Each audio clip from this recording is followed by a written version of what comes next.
I'm going to show you how to make your first $100 online this weekend.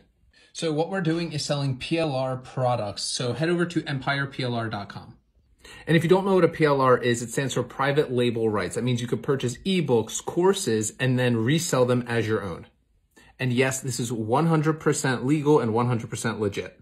So when you're at empireplr.com, what you want to do is select PLR store. From here, you're going to find a ton of different categories of these kind of PLR products. Pick one that interests you. For example, we could purchase this Bass Fishing Techniques ebook for $9.97. Now head over to storefunnels.net. This is a software we'll use to build our stores, our funnels, and all our cool automations. So once you're logged into your storefunnels.net account, you'll see there's literally thousands and thousands of high converting templates. Literally don't overthink it. Just pick one that you like. Now, once you select the theme you like, just make sure to edit it and include the contents that are included in the PLR product. Now head over to instagram.com.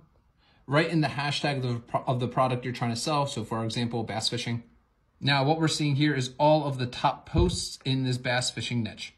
So for example, this page right here, we can reach out to her and ask her how much it would cost to promote on her page, and then she would link back to our PLR store funnel.